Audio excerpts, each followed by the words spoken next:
하나님 말씀 보겠습니다. 여러분, 기독교 역사를 되짚어 보면요, 언제나 예상하지 못한 순간에 또 우리가 알지 못하는 그 장소에 하나님의 임재와 부흥이 강력하게 역사하는 순간들이 있었습니다. 그런데 그 부흥의 역사는 늘 성도의 모임 속에서 시작되었다는 것을 누구도 부인하지 못할 이 사실이죠. 모임. 그래서 하나님의 부흥은 언제나 모임에서 시작되었다, 이렇게 말할 수 있습니다. 1907년에 평양 대부흥 운동도 장대현 교회에서 성도들이 모여서 기도하고 말씀을 나누는 이 사경회 모임 가운데에서 시작되었습니다. 거창한 자리가 아니었어요. 하지만 성령이 역사하시자 사람들의 마음이 열리고 스스로 죄를 자백하고 서로 용서하고 눈물로 회개하기 시작했습니다. 모인 성도들의 심령에 이 성령의 불이 임한 거죠. 그래서 그 불은 평양을 넘어서 조선 땅 전체를 뒤흔드는 회개의 물결로 번져갔습니다. 그 당시에 있었던 이 교회의 부흥과 현상들에 대해서 선교사님들의 생생한 증언이 아직도 한국 교회사에 그대로 기록으로 남아 있습니다. 선교사님들이 자국에 보고 편지를 보낼 때 우리나라를 선교하러 왔지만 자신들의 조국에도 이런 부흥의 역사가 있으면 좋겠다고 소망하며 편지를 보냈을 정도로 그 당시 부흥의 불길이 참 뜨겁게 타올랐던 한국 교회였습니다. 여러분, 오늘 그 초대교회의 부흥도 마찬가지인데 사도행전 2장에 보면 마가의 다락방에 모여있던 모임 중에 성령이 임하시죠. 오순절 마가의 다락방, 성령의 임하는 역사였습니다. 모이는 건 그전과 똑같았지만 분명 이 성령의 역사를 경험하기 전과 후가 완전히 달랐어요. 다른 사람이 된 것처럼 하나님의 교회와 또 사역들이 세워져 가는 것을 우리가 말씀의 기록들을 통해서 보게 됩니다. 여러분, 그러니까 하나님은 언제나 사람들이 모여있는 이 성도들의 모임 가운데에서 성령으로 일하셨고 역사하셨다는 것입니다. 모임 속에 하나님의 생명이 흐르고 모임 속에서 교회가 태동되었다는 거예요. 누구도 그 사실을 부인하지 못할 겁니다. 그리고 우리 동현교회의 시작도 마찬가지였을 겁니다. 우리 교회도 기도하는 가운데 또 서로의 삶을 돌아보고 위로하는 가운데 성령의 만져주심과 역사하심으로 우리 교회가 태동되었음을 우리가 잘 알고 있습니다. 저 역시 사역을 하면서 너무 감사하게도 그런 하나님의 성령의 역사, 부흥의 현장을 제가 직접 경험한 적이 있습니다. 2005년도에 신학교 1학년을 마치고 과테말라라고 하는 나라에서 제가 1년 정도 한 교회의 사역을 돕게 된 적이 있었습니다. 저는 당시에 이제 막 신학을 시작한, 그래서 마음은 뜨겁지만 전혀 준비되지 않은 애송이에 불과했는데 먼 이국 땅 그 척박한 이민교회에 여러분 무슨 프로그램이 있습니까? 아니면은 요즘처럼 좋은 시설을 기대할 수 있습니까? 그 당시 제가 섬겼던 교회는 고신측 교회였고 이 한 주택을 개조해서 만든 그런 작은 가정교회였어요. 성도는 이 5가정, 자녀들 포함해서 25명 정도 모이는 작은 교회였습니다. 그때 함께 사역을 했던 분이 누구냐면 최용희 목사님, 협동 목사님이시잖아요. 그리고 우리 둘이 선교사 후보생으로 이제 교회를 섬겼어요. 교회에서 저희에게 이제 목사님이 학생회를 맡겨주셨는데 이제 아무것도 없으니까 뭐 프로그램이 있습니까? 무슨 교재가 있습니까? 뭐 할 수 있는 거를 해야 되잖아요. 그래서 학생들 모아놓고 기타 치면서 찬양하고 기도하고 그런 작은 소그룹 모임을 시작을 했습니다. 처음에는 분위기도 어색하고 학생들 막 불편해하고 때만 되면 막 도망 다니려고 하고 애들 잡으러 다니는 게 일이었거든요.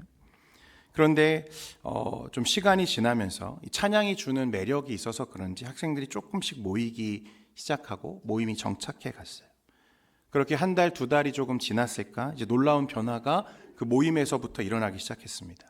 말씀을 나누고 함께 기도하고 이제 서로 고민도 좀 털어놓고 그런 아픔을 나누다 보니까 학생들의 마음이 조금씩 열리기 시작했어요. 그러다가 어느 날 그 모임 속에 성령의 강한 임재가 나타나기 시작했습니다.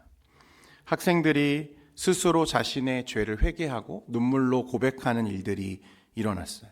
그리고 서로가 서로를 위해서 뜨겁게 기도하는 가운데 학생들 중 대부분이 주님을 인격적으로 만나는 일이 생겨났습니다. 그 일이 있고 나서 이후에 누가 시킨 것도 아닌데요. 학생들은 스스로 자신의 신앙생활을 개혁해 나가기 시작했어요.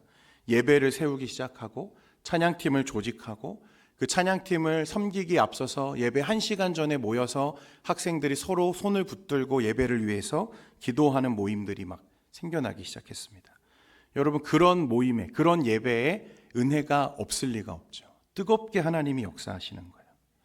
더 놀라운 일들은 그 학생들에게서 일어났던 그 성령의 은혜가 학생들의 모임을 넘어서 어디로 번져가기 시작하냐면 가정으로 번져가기 시작합니다. 제가 예전에 예배 중에도 한번 여러분들께 소개해드린 적이 있는데, 이 성실이 전혀 성실하지 않았는데 이름이 성실이었던 한 여학생이 부모님과 극적으로 정말 많은 갈등이 있었거든요. 부모님과 화해하고 그 가정에 평강이 임하는 일이 있었습니다. 가정이 회복되는 거예요. 예배가 회복되죠. 그리고 그 은혜가 이후에 자연스러운 모임으로 이어져 가는데요. 여러분, 학생들이 은혜를 받으면요, 특징이 뭐냐면 교회를 떠나지를 않으려고 해요. 그래서 이 학생들이 학교가 끝나면 어디로 매일 학교를 하냐면 집으로 가야 되는데 집에 안 가고 교회로 다 모이는 거예요. 당시 이 이민 사회에서 뭐 학원이 있습니까? 뭐 놀 만한 그런 장소도 없잖아요. 그러니까 끝나면 매일 어디로 오냐면 교회로 오는 것입니다. 와서 같이 숙제하고 같이 놀고 그런 시간들이 점점 많아지는 거죠. 학생들이 오면, 학생들이 모여 있으면 저희는 또 어떻게 해야 돼요? 학생들 챙겨야 되잖아요. 같이 또 찬양하고 말씀 보고. 자, 그런데 그런 시간들이 이제 많아지니까 누군가는 그 모여 있는 애들을 챙겨야 하고 또 애들 밥을 먹여야 되잖아요.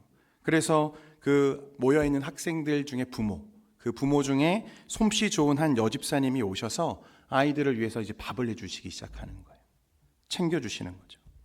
또 조금 지나니까 이 집사님이 혼자 수고하시는 게 미안했는지 다른 여집사님들이 한 분 한 분 오셔서 손을 돕고 자녀들을 돌보는 일을 돕기 시작하는 거죠. 그래서 학생들은 모여서 숙제하고 자기들끼리 놀고, 여집사님들은 모여서 아이들 밥을 하면서 또 교제가 시작이 되고. 누가 지금 소외됐습니까? 남성도님들이 소외가 됐어요. 그래서 조금 지나니까 이 남성도님들도 밥을 얻어먹으러 어디에 오세요? 교회에 오시기 시작하시는 거예요. 한 분씩 두 분씩 이제 교회로 모이는 거죠. 그러다 보니까 매일매일 온 교회가 모든 성도가 모여서 함께 교제하는 잔치가 벌어지는 거죠. 매일 음식을 나누고 말씀을 같이 읽고 함께 기도하고 함께 웃기도 하고 놀러 가기도 하고 탁구도 치고 그런 일들이 매일매일 벌어지는 거예요. 여러분, 어떤 프로그램에 의해서 시작된 것도 아니었고요. 전략과 의도를 가지고 시작된 모임이 아니었습니다. 성령의 임재의 자연스러운 현상들이었어요. 그냥 매일 보고 싶은 거예요. 저랑 그 함께 사역했던 최 목사님 같이 룸메이트로 교회에서 기숙 생활을 했거든요. 교회에서 잠을 자는데 잠이 안 와요. 다시 아이들이 또 보고 싶고 주일이 빨리 왔으면 좋겠고 그 시간이 계속 기다려지는 거죠. 말씀이 살아 움직이고 기도가 깊어지고 서로의 마음의 용서와 사랑이 자연스럽게 흘러가는 모임이 되더라고요. 여러분, 과테말라는 아시는 분들 계시겠지만 치안이 굉장히 불안합니다. 그래서 밖에 나가서 누군가를 전도하거나 이걸 상상도 할 수 없는 일이에요. 집 앞에 몇백 미터도 걸어갈 수 없을 만큼 치안이 불안하거든요. 전혀 불가능합니다. 저도 한 번은 용감하게 걸어가다가 강도를 만난 적이 있는데 총등 강도를 만났어요. 저에게 강도가 총을 겨누고 장전을 하는데요. 그 쇠 긁히는 소리가 아직도 귀에 생생합니다. 가방과 노트북, 지갑을 그때 다 뺏겼어요. 그러니까 누구에게 가서 우리 교회 와보세요, 이런 게 전혀 불가능한 지역이고 상황이거든요. 한 번도 그런 걸 해본 적이 없어요. 우리 교회 와보세요, 뭐 이런 적도 없고 그런 전도 프로그램을 진행한 적도 없습니다. 그런데 놀랍게도 계속해서 모이는 사람의 수가 늘어나는 거예요. 우리는 한 번도 우리 교회 와보세요, 우리 교회 와주세요 라고 말한 적이 없는데 처음에 25명 모이던 교회가 1년이 지나니까 120명이 됐어요. 당시 교민들 인구가 전체가 한 1만 명 정도 됐거든요. 전체 인구의 1%죠. 여러분, 그 정도면 대형 교회입니다. 대형 교회. 교민 사회가 당시에 놀랄 정도로 핫 이슈였어요. 제가 그 날들의 경험들을 고스란히 가지고 나중에 신학을 하면서 공부하면서 깨달은 게 있어요. 이것이 하나님이 교회를 세워가시는 하나님의 사역들이구나, 패턴이구나. 여러분 사도행전 2장 46절과 47절 말씀에 여러분 한번 눈으로 보십시오. 하나님이 어떻게 교회를 이루어 가시는지 우리 같이 한번 읽겠습니다. 같이 읽습니다. 시작. 날마다 마음을 같이하여 성전에 모이기를 힘쓰고 집에서 떡을 떼며 하나님을 찬미하며 또 온 백성에게 칭송을 받으니 주께서 구원받는 사람을 날마다 아멘. 사랑하는 여러분, 하나님의 역사, 부흥은 오늘날에도 세계 곳곳에서 일어나고 있는 실제적인 사건이라는 것을 여러분 믿으시기를 바랍니다. 그리고 그 부흥은 진실한 성도들이 함께 은혜를 나누는 그 모임에서 시작되는 거예요. 여러분, 우리 동현교회는 그런 부흥의 DNA를 가진 교회이죠. 아마 제 이야기를 들으면서 어떤 한 시점과 모임 혹은 한 때를 떠올리셨던 분들 많이 계실 거예요.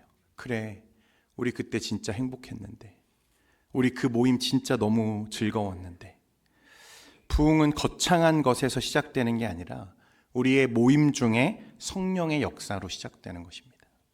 마태복음 18장 20절에 보니까 두세 사람이 내 이름으로 모인 곳에는 나도 그들 중에 있느니라. 누구의 약속입니까? 주님의 약속이십니다.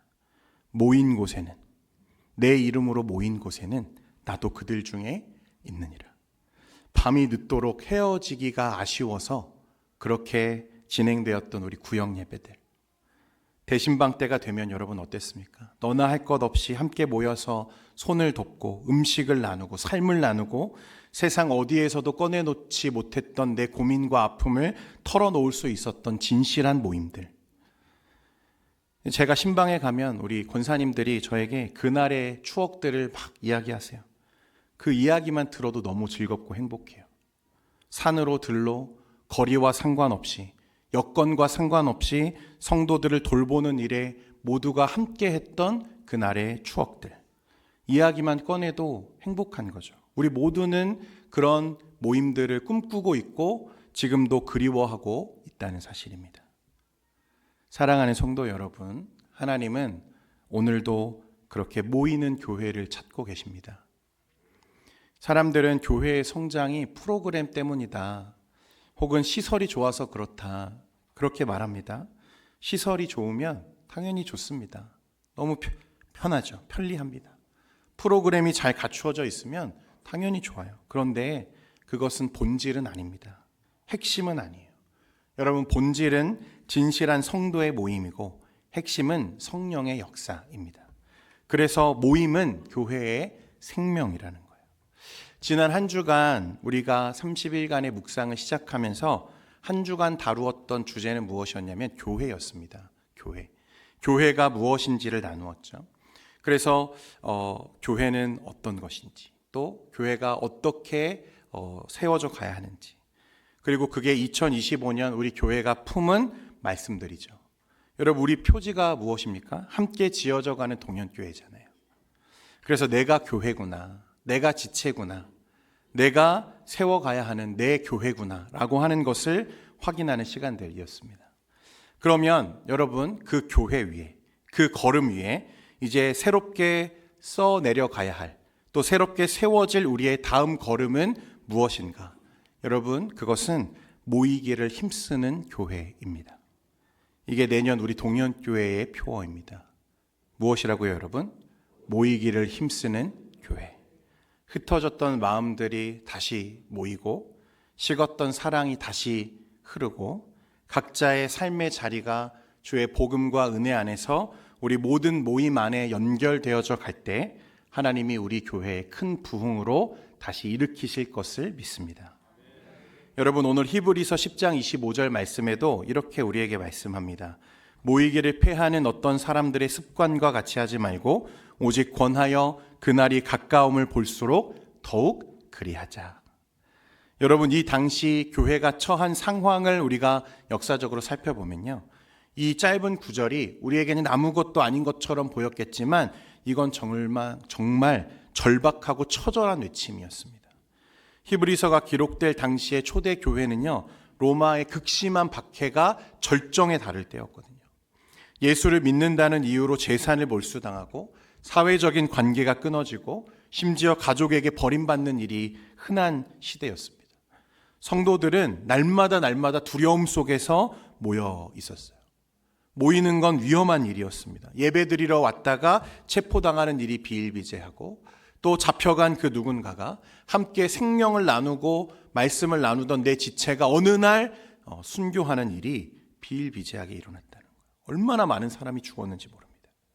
그래서 어떤 사람들은 점점 교회의 모임을 멀리하고 야, 이제 그만 모이자. 위험하잖아. 각자의 마음으로 잘 믿으면 되는 거 아니겠어? 이런 생각이 당연히 들지 않았겠습니까? 그때 히브리서 기자가 뭐라고 말씀하는 겁니까? 모이기를 패하는 어떤 사람들의 습관과 같이 하지 말고 아니라 더 열심히 더 모여야 한다는 거예요. 여러분, 이 말씀의 핵심은 모임 자체가 아니라 믿음을 지키는 것입니다. 그런데 히브리서 기자는 믿음을 지키는 방식으로 무엇을 말합니까? 모임을 포기하지 말라고 우리에게 말하는 거예요. 왜냐하면 모임은 곧 믿음을 새롭게 하는 자리이기 때문에 그렇습니다. 여러분, 우리는요, 아무리 믿음이 좋아도 혼자서 그 신앙 못 지켜냅니다. 서로를 격려하고 붙들며 함께 자라가야 되는 거죠. 그래서 오늘 말씀에도 보면 오직 권하여라고 말했는데 이 원어의 의미를 살펴보면 곁에서 붙잡아 주라, 위로하라, 함께 가라라고 하는 의미가 포함되어 있는 말이에요. 여러분 잘 아시는 것처럼 교회, 원어로 에클레시아잖아요. 이게 무슨 뜻입니까? 불러 모으신 사람들, 하나님을 믿는 자들의 모임, 이 모임이 교회라는 거예요.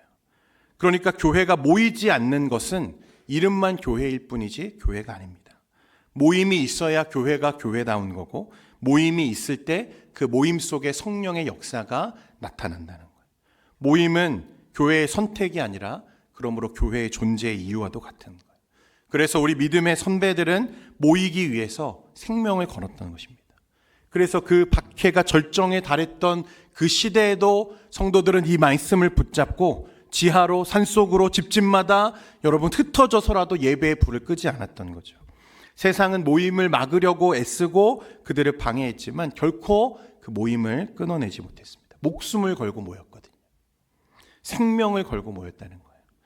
여러분 우리 한국교회도 마찬가지였어요. 일제시대에 신사참배를 강요당하고 교회의 모임을 막으려 하던 그 시대에도 교회는 굴하지 않고 모이기 위해서 기꺼이 목숨을 걸었습니다. 순교의 역사가 있는 한국교회죠. 한국전쟁 당시에 극에 달한 이념 갈등으로 교회가 핍박당할 때 공산주의자들이 내려와서 교회를 불사지르고 믿는 자들을 죽음으로 내몰 때 성도들은 전쟁의 위험과 잔혹한 시대의 참상 앞에서도 교회는 단 한 번도 예배를 포기한 적이 없고 모이기를 포기한 적이 없었다는 사실입니다. 교회는 늘 모이기에 힘쓰고 예배를 지키고 그것을 위해서라면 생명도 아끼지 않았고 그래서 한국교회는 지금도 순교의 역사와 흔적을 가진 그런 교회로 서 있는 것입니다. 그런데 사랑하는 여러분, 오늘날 저와 여러분의 이 시대에 다른 형태의 시험이 지금 교회를 도전하는 중에 있습니다. 박해는 없어요.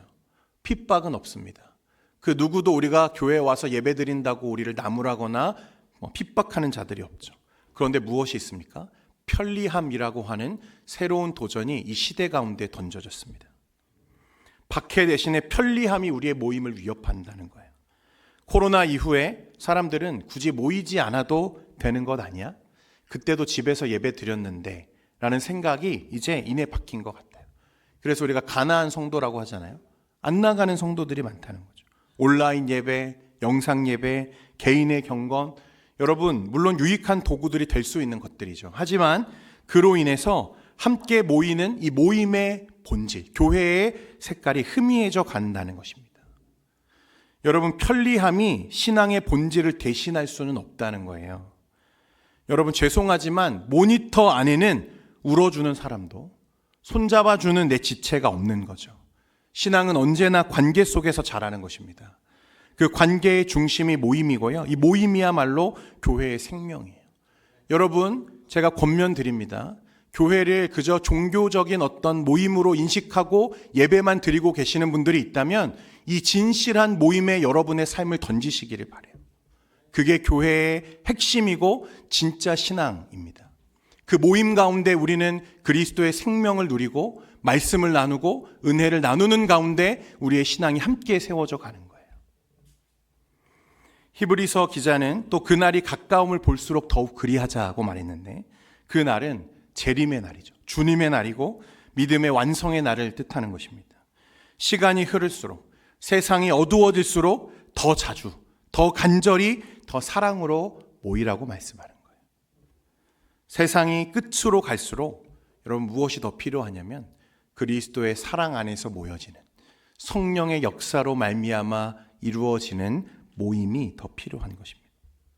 여러분, 목회자로서 이 말씀을 볼 때마다 제 마음이 뜨거워집니다. 왜냐하면 언제나 하나님은 이 모이는 교회를 통해서 일하시기 때문에 그렇습니다. 박해가 교회를 막지 못해요, 여러분. 핍박도, 질병도, 죽음도 교회의 모임을 끊지 못합니다. 그러므로 이 시대의 두려움과 염려도 우리의 모임을 패하게 할 수는 없다는 것을 믿으시고, 여러분, 교회의 모임과 모이는데 힘쓰는 우리 동현교회 되기를 간절히 소망합니다. 여러분, 이제 다시 모여야 되는 때입니다. 우리 교회는 다시 모여야 돼요. 예배의 모임이 회복되어야 합니다. 기도의 모임이 다시 살아나야 됩니다. 서로의 얼굴을 보고 이야기하고 함께 기도하고 그 안에서 하나님이 주시는 생명을 다시 경험해야 하는 줄 믿습니다. 그래서 박해의 시대에도 모임을 포기하지 않았던 초대교회처럼 변화무쌍한 이 시대이지만 우리는 모임을 지켜야 하는 사명이 있는 거죠. 불편하고 피곤해도, 시간이 부족해도 그날이 가까움을 볼수록 더욱 그리하자라고 하는 이 말씀을 붙들고 모이는데 더욱 힘쓰는 저와 여러분 되기를 소망합니다. 여러분, 우리 교회가 잘 모였을 때, 행복했을 때, 여러분, 그때 우리가 상황이 좋아서 잘 모였습니까? 그때가 지금보다 더 어떤 나은 것이 있어서 모였던 걸까요? 그렇지 않습니다. 무슨 프로그램이 있습니까? 시설이 좋았습니까? 전혀 그런 것 없습니다. 성령의 역사인 거죠. 그런 모임을 사모하고 그런 부흥을 사모하는 우리 동현교회 성도들 되시기를 축원드립니다. 그러면 생명력 있는 모임은 어떤 모임인가? 우리가 자주 모이기만 하면 되는가? 많이 모이면 되는 것인가? 여러분, 그건 아닙니다. 사도행전 2장 46절에 우리가 앞에서 보았지만 말씀에 보면 날마다 마음을 같이하여 성전에 모이기를 힘썼고 집에서 떡을 떼었고 기쁨과 순전한 마음으로 음식을 먹었다고 했습니다. 여러분, 그러니까 그들의 모임은 생명을 맡기는 자리였고 서로의 삶이 연결되는 자리였다는 거예요. 이 말은 그들 하루하루가 함께 살아가는 데 의미를 두었다는 뜻입니다. 그래서 날마다 마음을 같이하여 성전에 모이기를 힘썼다. 여러분, 이 구절은요, 그냥 같은 시절에 모였다는 뜻이 아니고요, 마음을 같이 한다는 말은 한 영, 한 뜻으로 뜨겁게 함께 했다는 것을 말하는 거예요. 고린도전서 1장 10절에 보면 형제들아, 내가 우리 주 예수 그리스도의 이름으로 너희를 권하노니 모두가 같은 말을 하고 너희 가운데 분쟁이 없이 같은 마음과 같은 뜻으로 온전히 합하라고 말했습니다.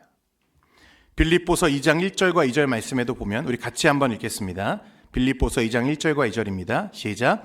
그러므로 그리스도 안에 무슨 권면이나 사랑의 무슨 위로나 성령의 무슨 교제나 긍휼이나 자비가 있거든 마음을 같이하여 같은 사랑을 가지고 뜻을 합하며 한 마음을 품어. 여러분, 이렇게 많은 사람들이 어떻게 한 마음이 됩니까? 어떻게 하나가 되죠?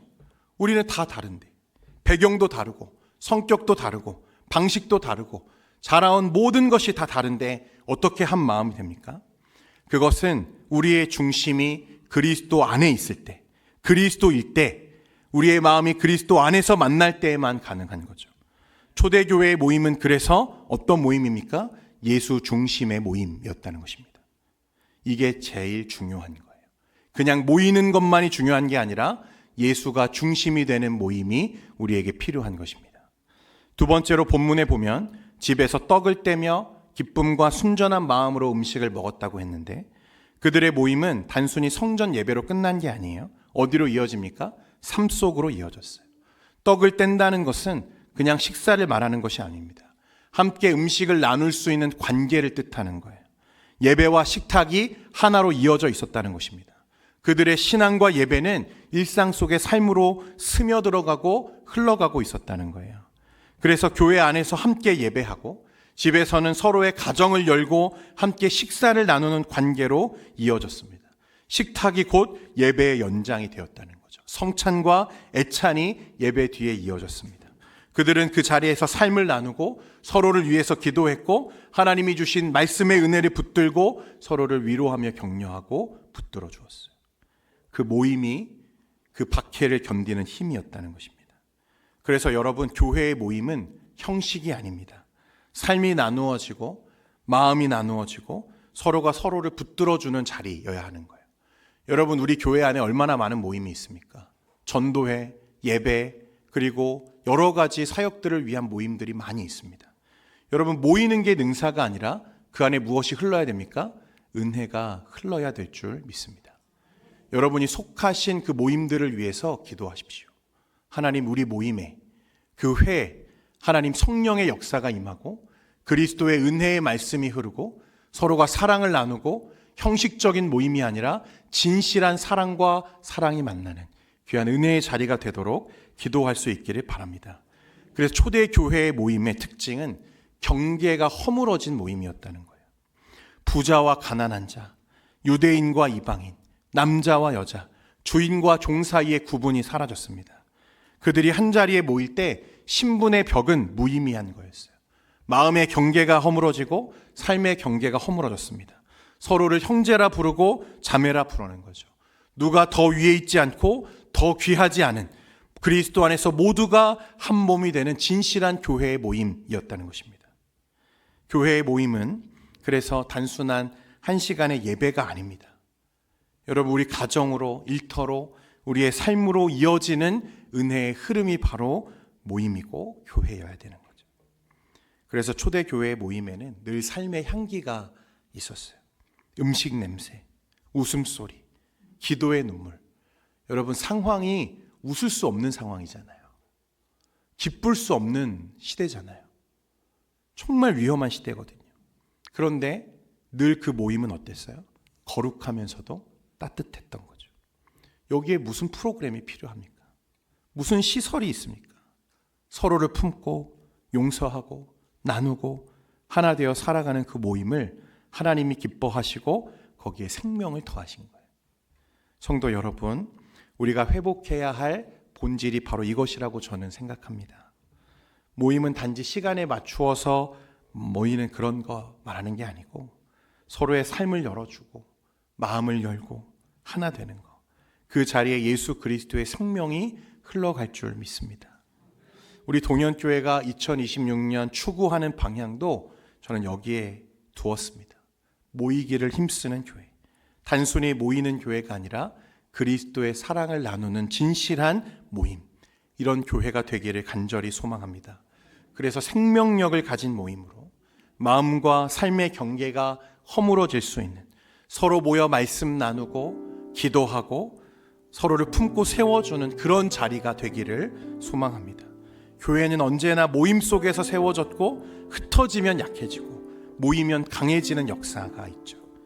그리고 그 모임의 중심에는 언제나 예수 그리스도가 계셨습니다. 여러분, 우리 동현교회가 나아갈 길은 거창한 프로그램이나 계획이 아니라 우리의 목표는 서로와 서로의 삶이 나누어지는 진실한 모임에 있다는 것을 여러분 꼭 기억하셨으면 좋겠습니다. 그리스도가 중심이 되어지는 진실한 성도의 모임. 여러분, 내 회를, 내가 속해 있는 그 사역을 그렇게 만들어야겠다 결단하는 여러분 되시기를 소망하고, 삶의 벽이 허물어지고 은혜가 쌓여져 가는 우리 동현교회 되기를 소망합니다. 그래서 흩어졌던 우리의 마음이 다시 모여지고 멀어졌던 손을 다시 붙잡고 잃어버린 사랑이 다시 타오르는 그런 자리로 우리가 나아가게 될 것을 소망하는 우리가 되기를 원합니다. 그래서 부흥은 프로그램이 아니라 모임에서 시작되어야 하고 기도를 통해서 일어나야 되고 말씀의 능력으로 일어나야 할 줄 믿습니다. 우리가 지금 진행하고 있는 31일간의 말씀의 동행은 우리의 말씀의 자리를 다시 세우는 자리입니다. 우리 부흥회는 다시 하나님의 사랑을 경험케 되는 자리가 될 줄로 믿습니다. 여러분, 이것을 위해서 마음을 모으고, 여러분 잠시 멀어졌던 마음들, 소원해졌던 관계들, 여러분 다시 진실한 그 모임 가운데 던질 수 있는 우리 모두가 되기를 간절히 소망합니다. 그러할 때 우리 교회에 하나님의 은혜가 임하고 성령의 부흥의 역사가 다시 시작될 줄 믿습니다.